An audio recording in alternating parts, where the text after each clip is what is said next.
Exact. On sait qui sont les X-Men. Nous savons très clairement qui sont leurs ennemis. Il y a des hiérarchies et des mouvements en interne. Dans ce cadre. Exact. C'est quoi ce truc? Coupe mon stream. Maintenant, je ne veux plus dans mon flux mental. Bon, je dois relancer mon stream. Désolé. YouTube. On dirait bien. Il est tombé. C'était totalement un accident. Alors laisse-moi me relever. L'ingénieur et moi sommes de retour ici maintenant. Je sais, heureusement, que ça m'a mis dehors, mais ce n'était pas très long. Donc on est de retour ici et j'enregistre ici. D'accord. Donc en regardant l'Homme X. Et c'est un long article. Tu sais, les X-Men sont sortis depuis 1963. L'Amérique a beaucoup changé. Les bandes dessinées ont beaucoup changé, mais leur symbolisme est resté. Les X-Men ont connu plusieurs évolutions au niveau de l'histoire, comme ce qu'ils symbolisaient réellement. Je vais donc me concentrer un peu plus là-dessus pour l'instant. Pas forcément. J'essaie juste de me mettre au travail et de regarder mon stream ici. Exact. C'est comme, fais ça. Bon, allons-y. Eh bien, les streams hors ligne. D'accord.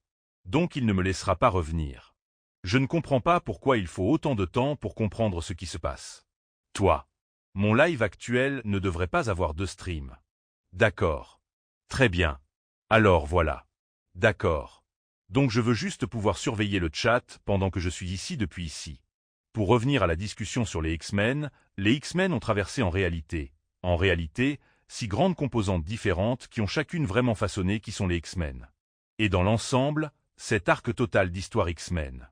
Et je ne pense pas qu'ils obtiennent les bénéfices qu'ils méritent vraiment. Et depuis combien de temps les X-Men existent, leur impact a eu un peu plus de vue. Il y a des moments où les X-Men ont absolument dominé les ventes de comics. Je veux dire, dans un monde avec Batman et dans un monde avec Superman, évidemment, et les Avengers, tu sais, dans leur propre arrière-cour. Il y a eu des moments où les X-Men ont absolument dominé les ventes de bandes dessinées, la représentation télévisée et les films à grande échelle. Et si on les regarde, ils sont tous très différents. Maintenant, les rapports sur les Avengers ont été l'un des meilleurs comics de tous les temps, et on utilise ce que les Avengers ont toujours fait dans leur narration. Ce que les Avengers exploitent, c'est qu'on va simplement avoir une équipe d'ensemble composée des personnages les plus importants. C'est comme ça qu'ils se sont réunis, non? Quand ils ont choisi et ont assemblé Captain America. Il était déjà une marchandise bien connue. Nous avons déjà une histoire d'Iron Man un peu intégrée à cela. C'était donc inévitable. Hulk était un projet indépendant. Même Thor comme son Thor m'a fait découvrir les Avengers, en fait. Alors. Donc les Avengers ont toujours bénéficié de, vous savez, le nom. Tu as tort. Tu as tous les grands noms, donc tout le monde va te prêter attention. Ils sont très différents. C'est plutôt les Lakers. Je suis fan des Lakers. C'est ce qu'ils font. Ils vont chercher ta meilleure star et tu fais une équipe avec les meilleures stars de tout le monde. L'histoire des X-Men a été dévastée, non. Il y a absolument une base ici. Il y a ici un concept très net. Et on observe une progression non seulement de ce que font les X-Men par rapport à des conteurs eux-mêmes. Eh bien, je vais parler de l'histoire des X-Men de 1963 à aujourd'hui. Alors je vais faire ce truc.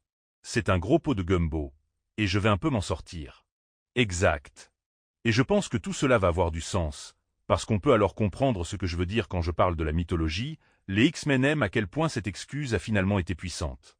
D'accord. Pour comprendre les X-Men, commençons par le tout début, non? J'aime commencer les histoires par le début. Même si Star Wars a commencé leur histoire, un peu en plein milieu. Exact. Et cela leur a quand même marché. Mais pour ce cas, nous allons commencer par le début. Et nous sommes en 1963. Voici Stan Lee. Voici Jacques Horton, c'est ça. Et ce sont ces gars qui développent réellement les X-Men. Ce sont littéralement eux qui développent les X-Men. Et les X-Men sont instantanément différents de tous les autres types de héros. Tu n'es pas comme les autres héros. Pas du moins. Et voilà pourquoi. Et c'est Stan Lee qui crée comme si dès le début, il avait créé les mutants comme différents. Vous savez, la grande différence, c'est qu'avant cela, tout le monde devait obtenir ses pouvoirs d'un type d'accident. N'est-ce pas? Tout le monde a obtenu ses pouvoirs d'un type d'accident. Tu sais, un peu comme Hulk. Tu sais, Captain America était un accident, mais c'était une expérience. Laisse-moi voir. Tony Stark a un peu eu le sien.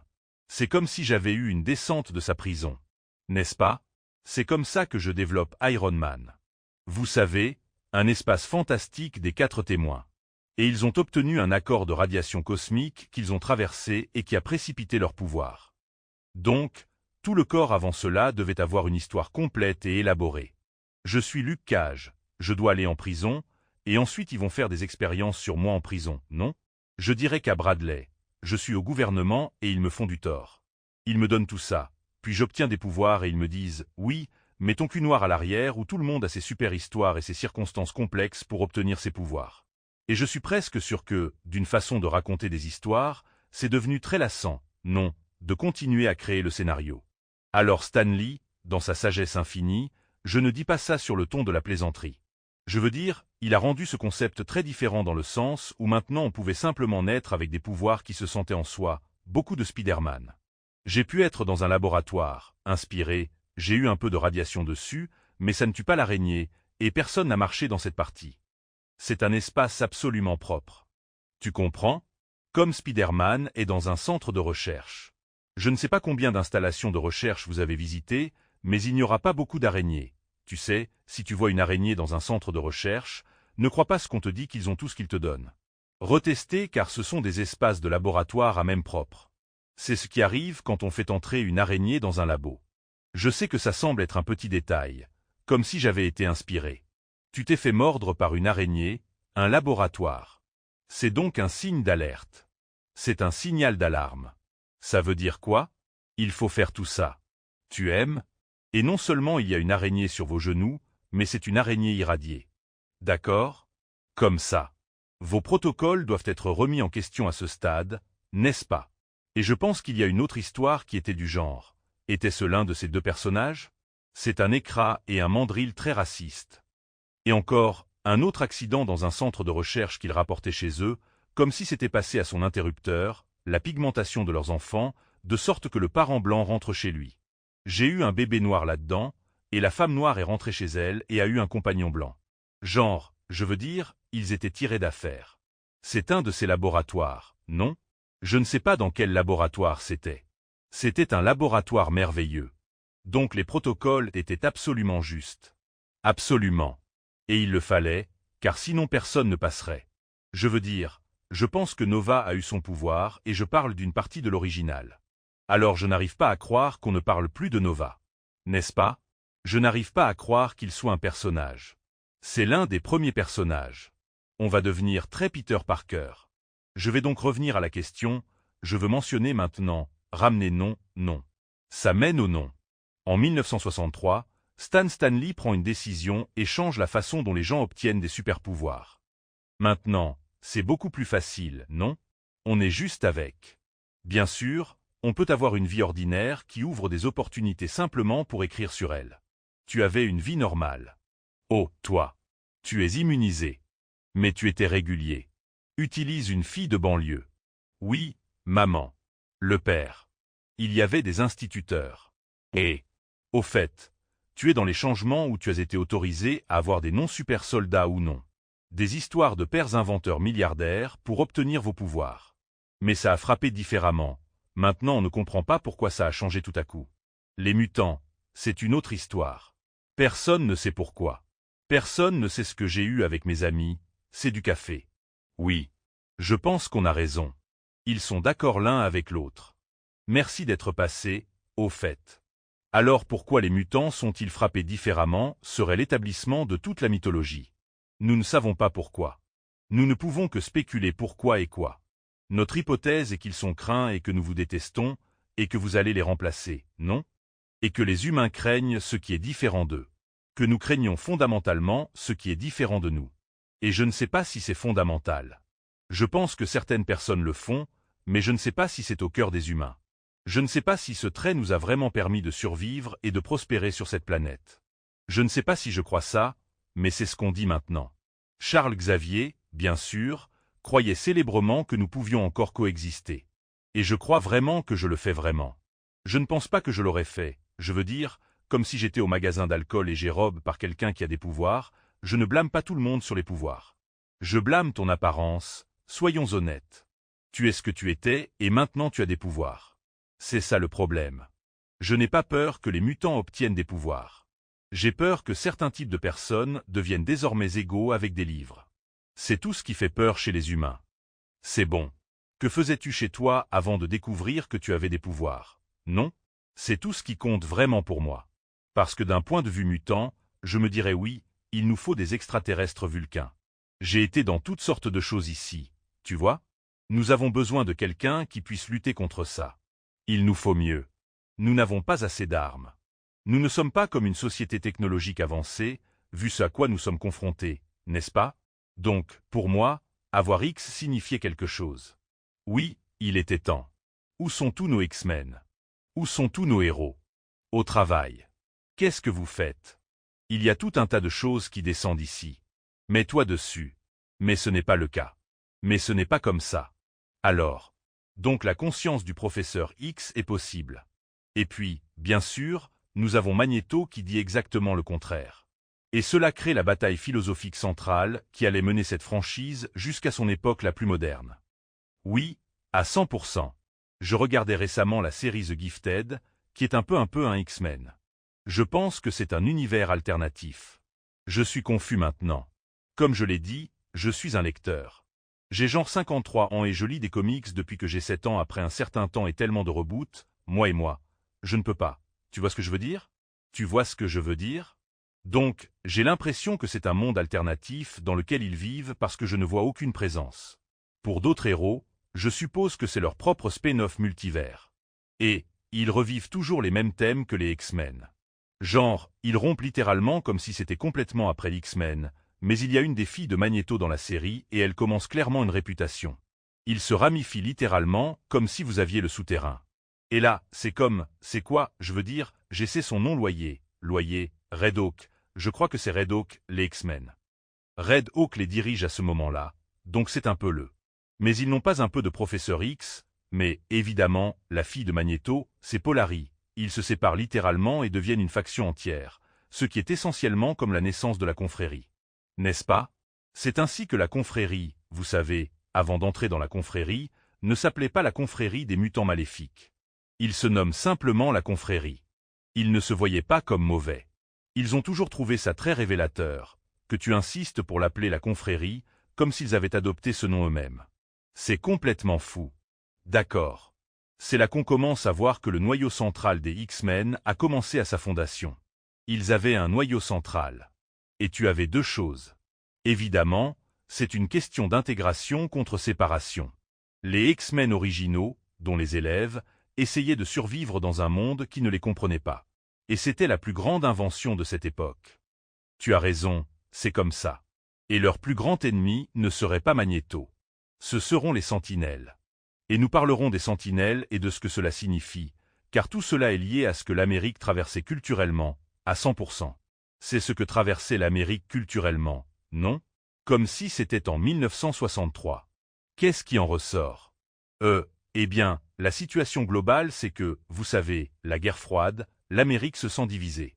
Tu sais, nous, les droits civiques, on part en flèche.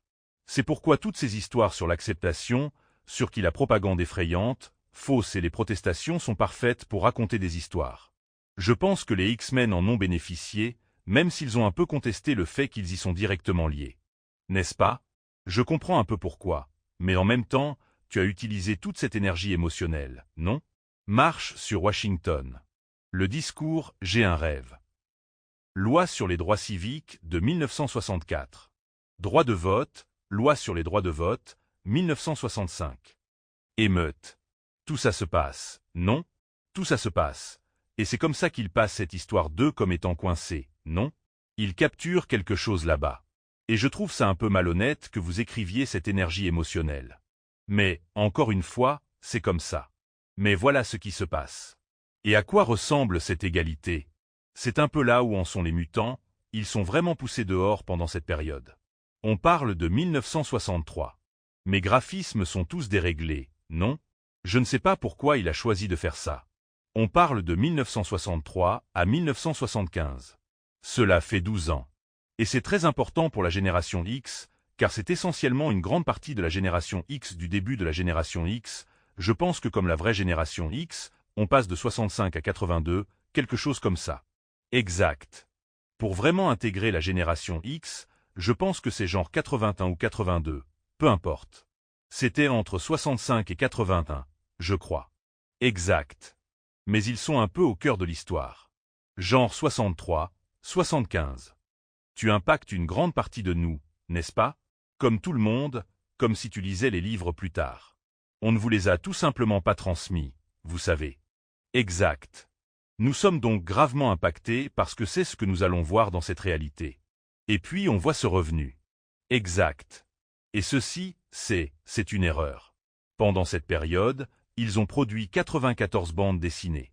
Et on connaît tous les membres qui font de la prison, non? Genre, on sait qu'on connaît les X-Men à ce moment-là, non? Tu sais, tu as Cyclope, tu as Marvel Girl, tu as Iceman, tu as des conneries, tu as Angel, tu as le Professeur X. C'est notre noyau, non? Écoute, je sais que le mimique rebondit et certains ne respectent même pas le mimique. J'ai entendu des choses tellement folles maintenant, mais c'est vraiment ce qui se passe. Ce n'est pas forcément un méchant. Surtout à cause de parce que Magneto, c'est toujours un ami, mais c'est un ami avec qui tu n'es pas d'accord sur des choses très importantes. Exact. Ce qui montre que c'est plutôt normal, sain. Je t'aime, mais je ne peux pas courir avec toi là-dessus, d'accord? Ou dans l'un sens ou dans l'autre, ou les deux. Alors c'est qui il est. Et c'est un peu la situation dans laquelle il se trouve. Donc, vous savez, cela est aussi lié au développement du complexe militaro-industriel. Comme les sentinelles sont nées de cela, elles sont à 100% et 100% une réaction au développement du complexe militaro-industriel de la guerre. Mais nous sommes en plein cœur du Vietnam. Je pense que quelques années de plus au Vietnam, continuent. Nous sommes donc au sommet de la production militaire, nous accélérons les dépenses. Et c'est là que vous obtenez les capteurs. C'est donc très intelligent de voir comment ils ont vite compris cela. C'est quelque chose que je dois ajouter à Stan Lee, c'est à quelle vitesse vous avez compris la culture réelle, la vraie idéologie. Et cela en dit beaucoup sur à quel point ces gars sont vifs. Je cherche juste une image de soutien pour accompagner cela, car ce serait le cœur de ce qu'ils ont été pendant longtemps. Comme si tu définirais vraiment qui ils étaient. Celui-ci, ce méchant en particulier, c'est souvent leur méchant qui est dans Batman. Nous définissons Batman par votre relation avec le Joker, bonne ou mauvaise. C'est un peu au cœur de qui tu es. Même chose pour Superman et Lex Luthor. C'est une des raisons pour lesquelles c'est Lex Luthor et que ce sont les Sentinelles. C'est aussi une raison pour laquelle ce sont ces types. C'est une des raisons pour lesquelles c'est le gouvernement, non? C'est ce à quoi les X-Men sont réellement confrontés. C'est ce qui rend leur histoire à la fois très profonde et à part entière. Il faut regarder et se dire, tu sais qu'il y avait en fait des gens que le gouvernement visait, non? Vous avez bien ce genre de truc, non? Tu ne dragues pas juste quelque chose d'inconnu. Donc ce sont les sentinelles ici, non? Parler de cela à l'ère des sentinelles et de son développement, cela signifie pour les X-Men que le gouvernement veut bien faire. Et je vais me montrer ce type ici, et c'est important. Cela fait de l'histoire des X-Men un outsider, d'une manière très spéciale. N'est-ce pas? Et d'une manière très spéciale. Chris Trask et ainsi les appeler des outsiders, ce n'est pas une broutille. C'est un élément énorme, très iconique pour ce que sont réellement les X-Men. N'est-ce pas? Ce sont 100% des étrangers qui iront travailler pour le gouvernement. Je veux dire, les histoires à leur sujet sont tout simplement incroyables au service du gouvernement et du gouvernement pratiquement en même temps. Genre, oui. Ils allaient littéralement essayer de te tuer maintenant, juste après que tu aies fini de nous aider. On va faire demi-tour et on va te tuer tout de suite. Et c'est ainsi que le gouvernement s'en est mis à plusieurs reprises sur les X-Men.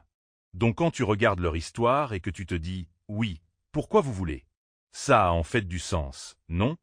C'est là qu'on commence à voir le développement du rôle du gouvernement dans tout ça, comment non seulement le gouvernement est fondamentalement l'arme au lieu de simplement enrôler des mutants, c'est que votre citoyen dit, nous avons des particuliers un tel ou un tel. Il a ses capacités, monsieur, vous apprenez à utiliser ces puissantes menaces militaires pour ne pas prendre ce pays. Nous allons vous mettre comme les mieux entraînés. Tu vas apprendre à utiliser tes pouvoirs.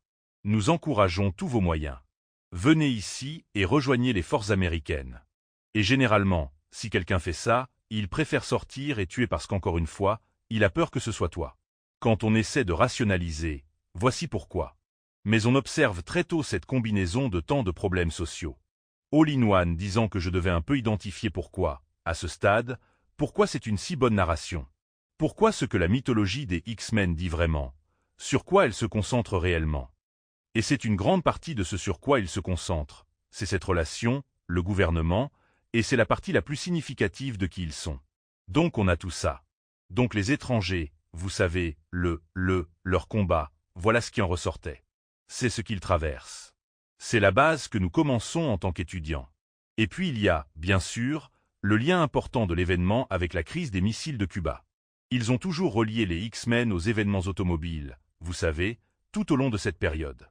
Donc tout ce qui se passait, c'est notre premier et c'est notre hommage. Et puis, au moment où nous sommes prêts à en sortir, nous entrons dans la secondaire des X-Men. Exact. Et je t'ai dit, je vais les faire sortir les 6. Donc ce serait important. Je ferai vraiment attention. Si je souhaite en apprendre davantage sur l'histoire de ce pays en particulier. On arrive donc au deuxième aspect des X-Men, qui est extrêmement important à chaque fois qu'il s'agit de définir qui ils sont. N'est-ce pas? Ce qui est vrai qu'ils vous font sortir de là. Donc c'est la deuxième ère de l'ère, l'accident où nous commençons à arriver avec des membres différents. Cela reprend en 1975, et cela se prolonge jusqu'en 1991. Donc pour le reste de mon temps en tant que Génix, d'accord. C'est là que ça prend de l'ampleur et qu'il change. Et il le pousse un peu plus à définir leur arc mythique. Maintenant, nous commençons vraiment à comprendre qui sont ces hommes en ce moment. Le scénariste, c'est Chris Claremont, qui aurait fait ce genre de film pendant genre 17 ans. Je pense que c'est lui qui nous donne son interprétation. Et je pense que c'est là que les X-Men commencent vraiment à devenir de la théologie. C'est là que je pense que les X-Men commencent à être significativement différents. Et les gens les regardaient différemment. Nous ne regardons pas les 4 Fantastiques, comme nous voyons les X-Men, nous ne regardons pas la Justice League. La façon dont on regarde les X-Men. X-Men est clairement différent. C'est une équipe de super-héros, non? Tu sais, les X-Men sont différents, non? Comme s'ils étaient tous des équipes de super-héros. Je sais que les 4 Fantastiques sont une famille, mais vous ne vous sentez pas comme une famille. On a l'impression d'être une famille différente. On a vraiment l'impression d'être une famille. En quelque sorte. Ressens-moi. Je n'en sais rien. N'est-ce pas? Je n'ai jamais vu ce genre d'imagerie, mais j'ai vu une famille à la X-Men. Je pense que nous pouvons tous apprécier cela. Il y a aussi une culture comme l'adaptation des X-Men qui s'adapte à une culture, alors que les 4 Fantastiques sont sortis dès le départ. Où ils vous disent à quelle culture ils s'identifient, n'est-ce pas? Ils sont là. Il y a une famille parfaite post-guerre froide, comme le pilote de course et le scientifique, comme la belle-fille qui n'a pas grand-chose à dire, le gars américain travailleur. On sait qui sont ces gars, et ils s'intègrent parfaitement. Et encore une fois, c'est la première famille de Marvel. Pour une raison, les X-Men étaient différents, car ils sont devenus une culture à part entière, non? Un style un peu différent, une ambiance un peu différente. Ils ont l'air différents. Ils ont une sensation différente. Ils ont rompu ce premier groupe musculaire, hardcore, et ils ont vraiment amené les X-Men dans un autre domaine, non? Cette famille, elle a grandi. La famille qui s'est étendue jusqu'à devenir les X-Men. Mais ils sont aussi devenus mondiaux. Mec, les X-Men sont devenus comme « on n'est pas locaux ». On a besoin de DJS locaux, non? Nous sommes les X-Men. Étaient mondialement connus internationalement, respectés localement. En ce moment, les X-Men sont là parce qu'on a la tempête. D'accord, c'est Dawson Kero, non? Puis on a Kurt, on a Nightcrawler. Il vient d'Allemagne, puis on a Colossus, et Colossus est russe. Ensuite, on a Wolverine où il réapparaît. Wolverine est là depuis longtemps. Puis il est, bien sûr, canadien. N'est-ce pas? Ainsi, les X-Men commencent à devenir le monde. Les X-Men deviennent différents. Les X-Men sont une culture qui vient de devenir une culture mondiale. Les autres faisaient ceci et ces gars-là ne se développaient pas. Au fur et à mesure que cette culture se développe. Exact. Quand on regarde les X-Men, c'était les Avengers. On a l'impression qu'ils évoquent toutes les cultures déjà établies en Europe, les cinémas, les cultures, les X-Men se développaient et grandissent avec cette culture. Et c'est vraiment là que cela les rend significativement différents. Et les X-Men se distinguent par la profondeur émotionnelle qu'ils ont. Les X-Men, ces personnages sont tous forcés de grandir. Ils sont tous nombreux, très jeunes ou très abîmés en arrivant. C'est un autre aspect important des X-Men. Ils reconnaissent que tout le monde est un peu défoncé, mais qu'ils doivent évoluer. Ils tombent amoureux, ils échouent. Ils changent. Leurs identités changent. Ils perdent des personnes importantes pour eux, comme les X-Men qui traversent cela. L'histoire devient donc beaucoup plus centrée sur les personnages de manière très différente de tout ce qui concerne l'action. N'est-ce pas? En fait, ils deviennent plus spectaculaires avec l'ajout de Storm, Colossus et Sunstar. Elles deviennent plus tapaques sans grave l'œil au fur et à mesure qu'elles progressent, mais elles restent ancrées dans des histoires de personnages très réels. Les X-Men le sont toujours. Se voir différemment. Exact. Ils se perçoivent toujours différemment de la vision du reste du monde. Et je pense que Jubilé était un personnage. Genre, quand on arrive ici, on est un peu ancré là-dedans, non? Donc on avance clairement sur la voie de qui ils sont. De là, on a l'une des histoires de bande dessinée les plus marquantes de tous les temps.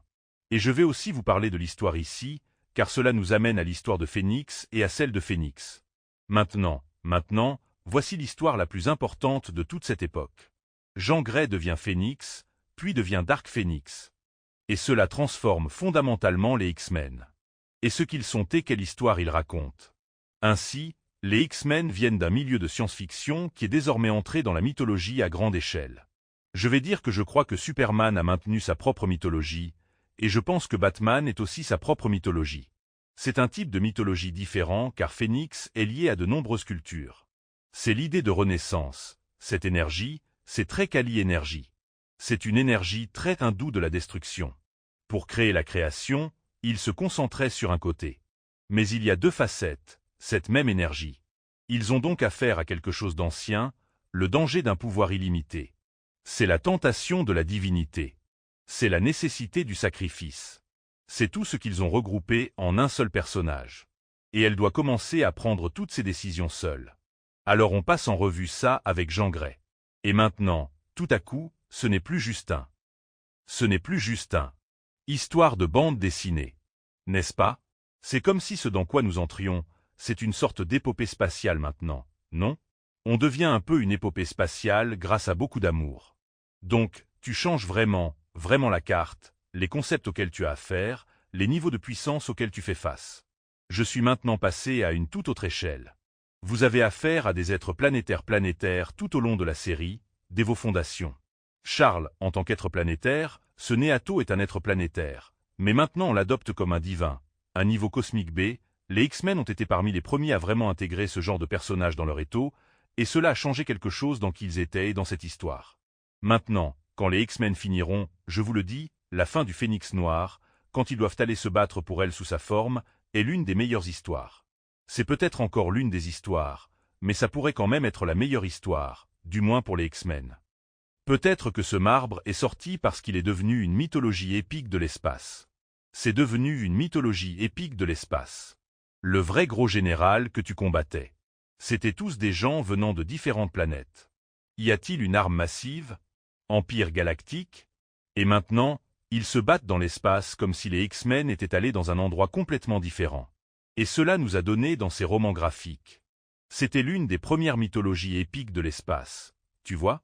Je veux dire, évidemment Star Wars commence. Tu sais, dans les années 70, c'est encore différent.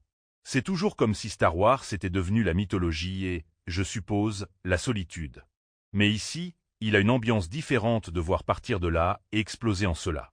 Et tout à coup, les concepts traitent des relations où ils se disputent. Tout cela a une signification cosmique à bien des égards. Plus que simplement planétaire.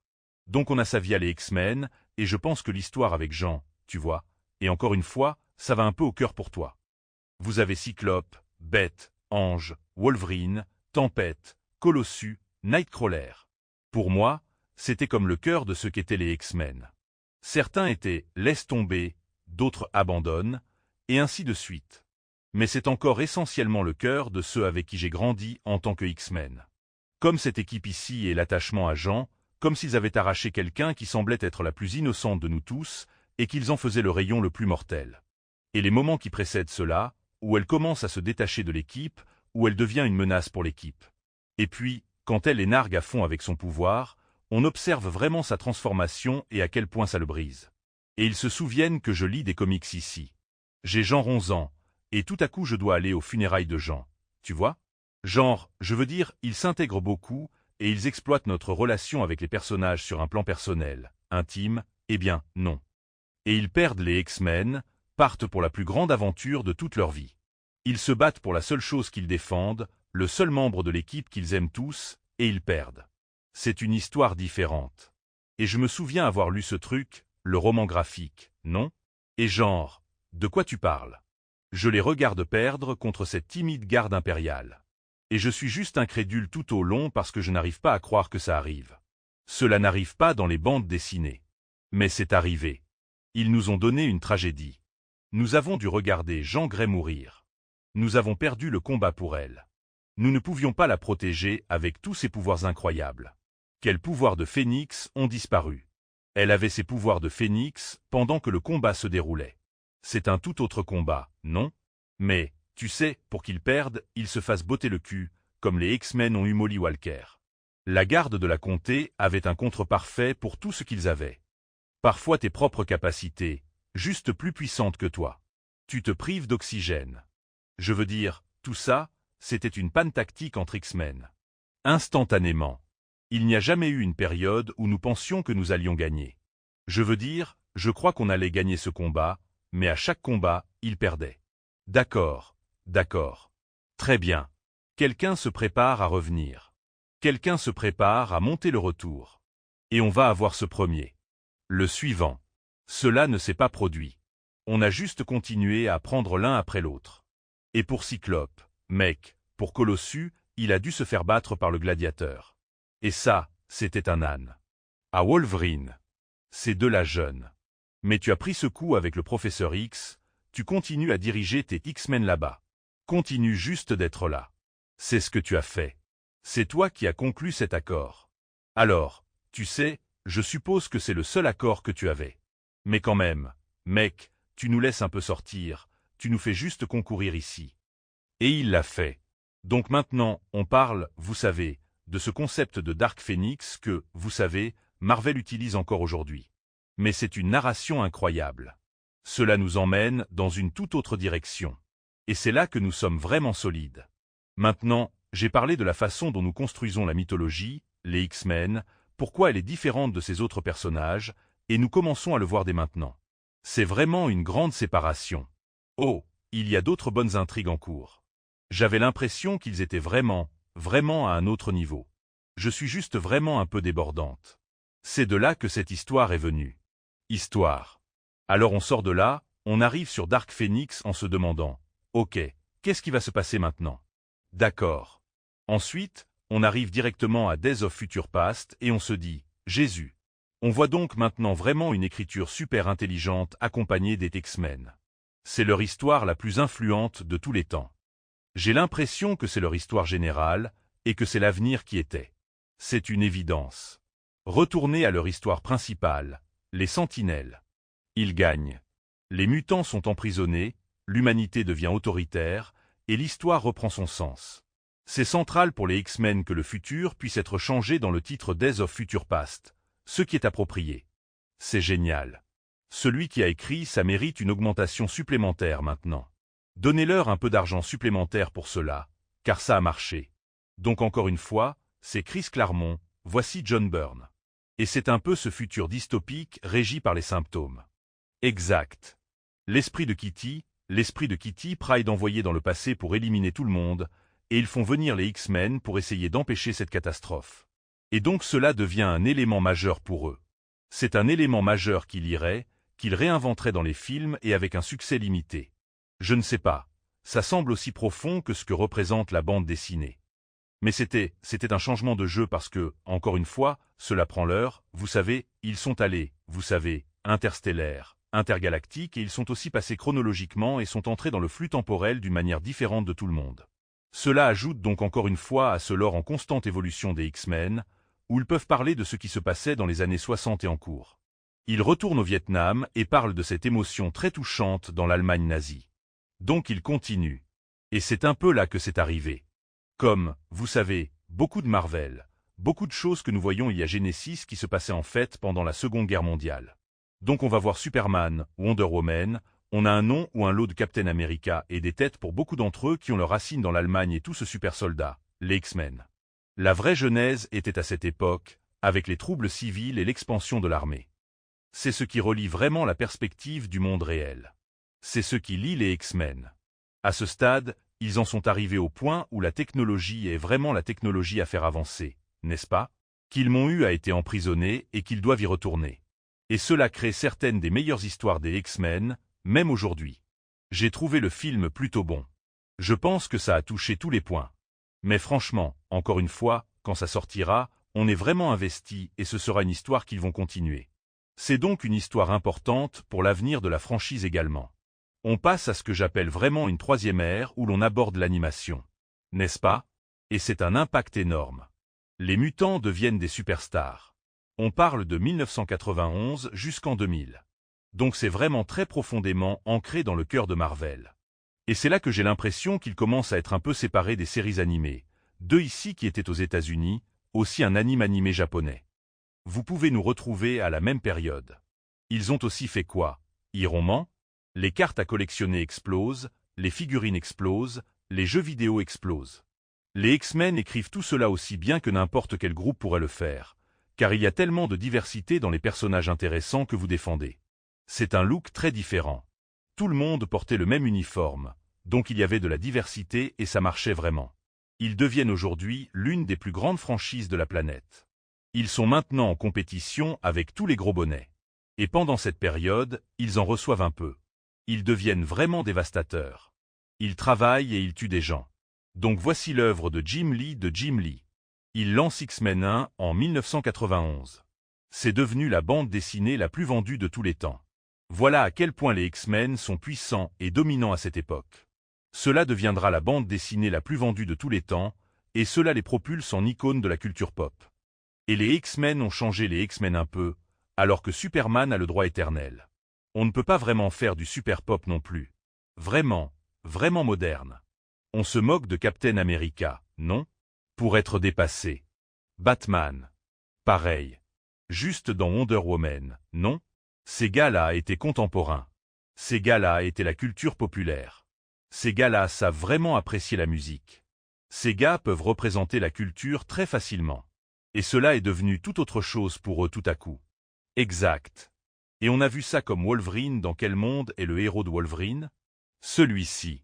C'est là qu'un type comme Wolverine, qui était un personnage secondaire, est un Canadien américain, non? C'était un vol alpha, comme l'escouade D des franchises de super-héros. N'est-ce pas? Vol alpha. Je plaisante. C'est ce que vous aimez beaucoup. Donc il vient d'Alpha Flight.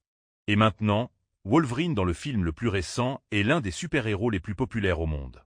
Je suis un grand fan de Wolverine. Je lis tous les livres ennuyeux, donc j'en ai 100% perdu un. Je vous dis simplement que ce n'est pas ce qu'ils ont dit quand ils sont sortis. À Wolverine. Ce n'est pas ce à quoi nous pensions. Gambi explose de cette personnalité unique, cette Nouvelle-Orléans. Oui. Partagé. Et je suis tellement habile. Et je lançais ces trucs, genre, les gens adorent Gambi. Il représente une personnalité totalement différente. Et personne n'avait vu ni même compris jusqu'à aujourd'hui. Non, jamais. Non. Ce gars vu voyou devient instantanément un fan de populaire à nouveau. Cette fille du Sud. Ambiance très différente. Très différente. Comment elle roulait bien. Comme le représentant qui a joué et Renégat nous a donné un regard neuf sur les gens de la culture que vous ne voyez nulle part ailleurs. N'est-ce pas? Il ne te laisserait pas faire juste parce qu'il ne comprendrait pas. Voilà donc comment nous nous sommes vraiment cachés. Donc tu as du caractère là. Je veux dire, ce sont des personnages dont les gens peuvent vouloir une identité. Et bien sûr, on a Tempête et Tempête. Bien sûr, elle est l'un des plus grands personnages Marvel face à l'un des personnages Marvel les plus aimés de l'histoire. Alors les X-Men cessent de se sentir dans l'ombre, et ils sont désormais iconiques, tous leurs membres. Ce sont des personnages iconiques, et ils sont pleinement adoptés comme si l'anime n'était que les animations qui propulsent tout le monde. Depuis que les histoires des X-Men existent maintenant, et même avec quelques crossovers, on commence à bien connaître Iceman parce qu'il a eu un autre crossover avec Spider-Man. Donc on les frappe vraiment, vraiment à beaucoup de niveaux, et puis, si on pensait que ça allait s'égarer, on pensait que ça allait arriver. Non, ce n'est pas ce que font les X-Men. Alors on arrive avec l'âge de l'Apocalypse, non? La marquage Apocalypse, 1995 à 1996, c'était juste une série écrasante qui a fait peur avec le temps de Jésus, non? J'étais vraiment passionné. Cela commence par beaucoup d'événements. Le professeur X sur l'Apocalypse arrive et gagne. Il prend essentiellement le contrôle de ce monde dans lequel il se trouve. C'est brutal. C'est violent. C'est une question de survie. Et c'est vraiment une référence directe au monde du professeur X qui s'effondre. Comme tout ce que nous pensions que le professeur X pourrait faire. Son rêve où il pensait pouvoir le faire s'est complètement effondré. Il a absolument prouvé qu'il avait 100% tort. Donc il s'effondre sans elle. Donc c'est une toute autre histoire. Et comme on voit plus de monde souterrain, on les voit plus en colère. Nous voyons plus de résistance. On voit ici plus de tout cela sortir de ce groupe de X-Men. Maintenant, surtout que cette équipe de cerveau a disparu, il va devoir découvrir un tout nouveau monde. Et ils sont capables de le faire. Cela nous amène à la 4e ère des X-Men, exactement là où ils sont aujourd'hui. On parle de 2001 et 2005. Voici Grant Morrison. Il change tout. Et la question n'est plus de savoir si nous pouvons même survivre. C'est ce qui m'est arrivé. C'est devenu courant parce qu'on a maintenant cette explosion de viande. Tout le monde est immunisé. Tout le monde, ainsi que la population mutante, commence à prendre le dessus. Des voisins émergent, des cultures mutantes émergent, et pour la première fois, les mutants se sentent comme « oui, nous avons une famille plus grande, non ?» Ils n'ont plus aussi peur. C'est donc la première fois que nous voyons cette histoire. Et bien sûr, cela sera brutalement arraché à cette catastrophe mutante, que tout change. L'idée est détruite, des millions meurent. Cela devient comme une tragédie nationale parmi nous. La leçon, bureau, c'est que quand on construit une planète d'origine, elle n'est pas sûre. Et c'est essentiellement ce qui se passe ici. C'est une histoire marquante sur Muse après tout ce temps. C'est ça l'important. Après tout ce temps. Maintenant tu as un problème, non? C'est un peu là que ça va arriver. Il traverse donc une période très sombre. C'est un moment où, tu sais, la sorcière Scarlate prononce ces 3 mots « no more me ». Et c'est une réaction au problème mutant.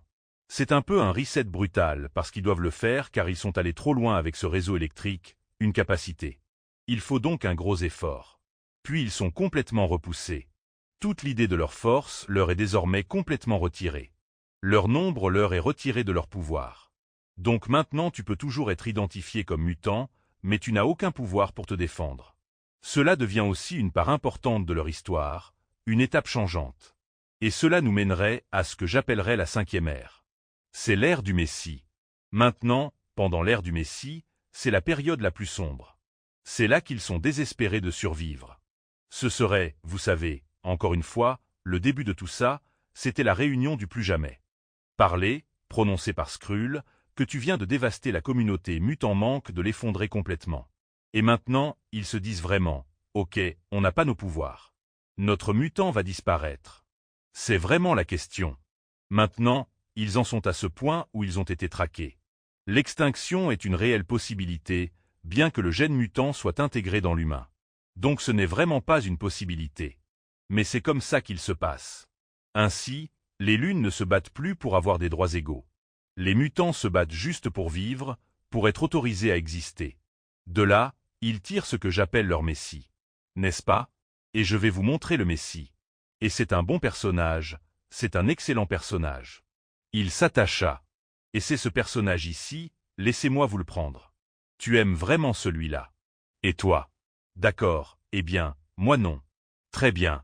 Maintenant, c'est juste un comportement fou en ce moment. Oui. Calme-toi.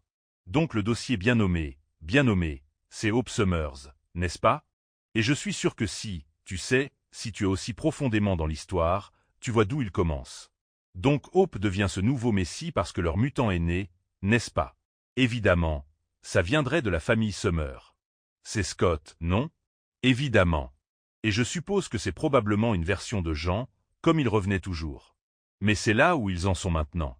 L'enfant mutant naît et cela déclenche la maison Monsieur. Elle devient un symbole. Elle a un beau pouvoir. Maintenant, elle représente la possibilité. Donc tout cet avenir de l'humanité devient lié à elle. Et le gène mutant reste-t-il actif à une échelle qui a été? Et cela donne un espoir aux mutants.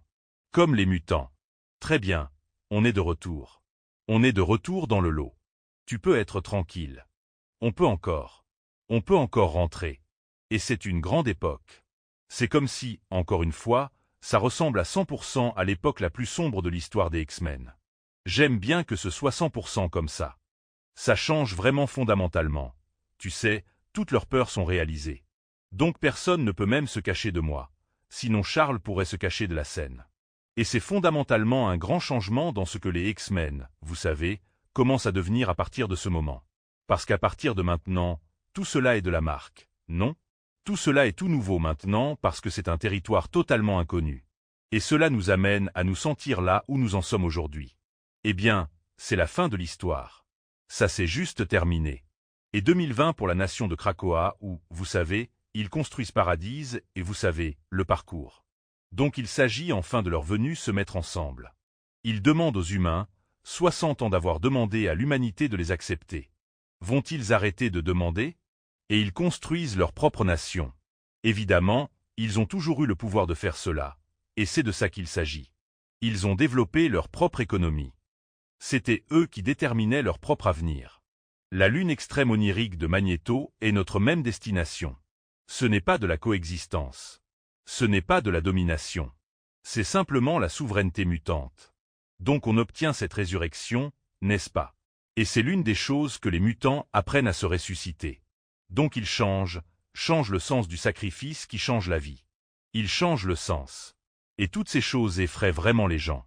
Donc les mutants ne sont plus un groupe minoritaire parce que personne ne meurt, mais ils ont des enfants. Ils deviennent quelque chose de post-humain.